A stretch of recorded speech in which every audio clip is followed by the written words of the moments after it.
Hi guys, in this video I want to discuss you about the atria of the heart. Human heart have the two atria, right and the left atrium.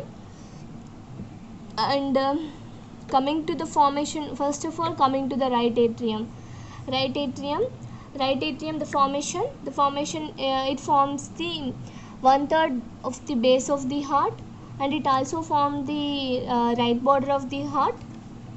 And extension, actually I have drawn a diagram of the right atrium. The extension of the right atrium from the superior opening of the superior vena cava to the inferior vena cava. This is the superior vena cava.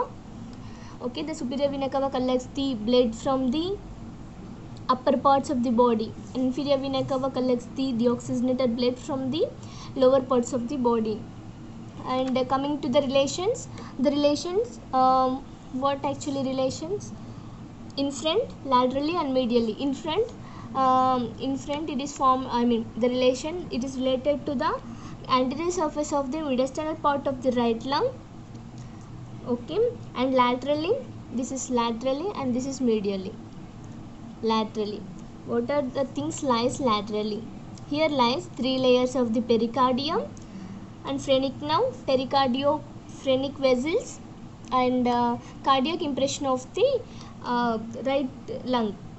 And medially lies the, this is the, this is lies the medially lies the roof of the, medial lies the root of the ascending aorta and the pulmonary trunk, the relation of medially. And behind and to the right and behind to the left. Behind and to the right relations are the two pulmonary veins, and behind and to the left atrium.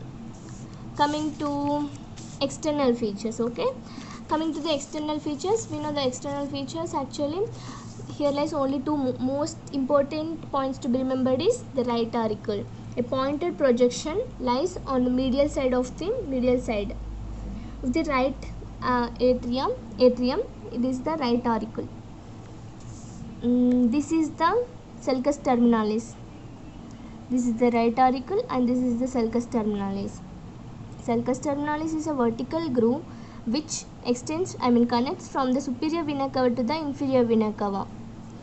And internally, it is the groove is formed by the crista terminalis. Actually, this is the flap opening. And this picture explains us about the interior of the right atrium. Coming to the interior, external features completed, and coming to the interior of the right atrium, here lies the, here we have to remember three main points: sinus venerum, atrium proper, and interatrial septum. These three forms the interior of the right atrium. Coming to first, sinus venerum.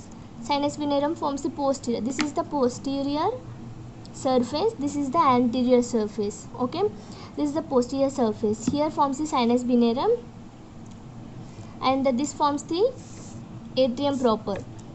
This forms the atrium proper.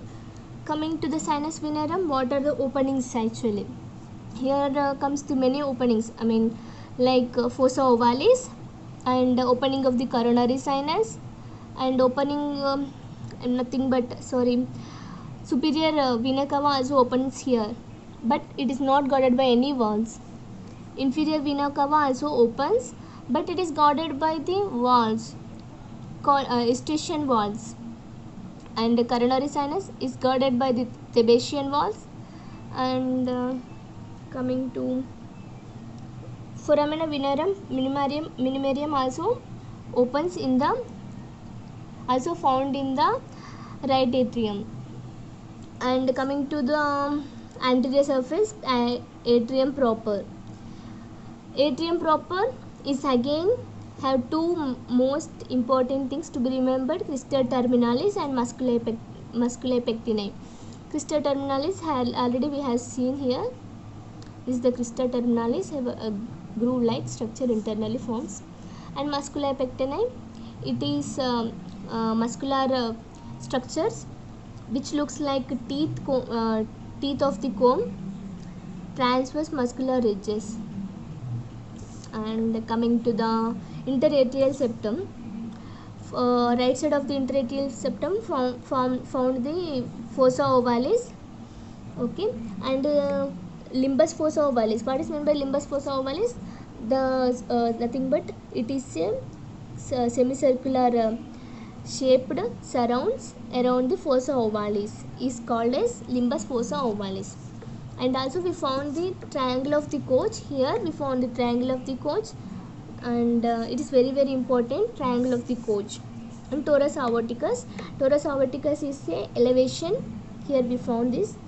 It is formed by bulging of the aortic sinus of the ascending aorta. Here forms the bulging part. It is torus aorticus. And coming to the left atrium. Left atrium, it is nothing but it forms the 2/3 of the base of the heart, and it is quadrilateral in shape.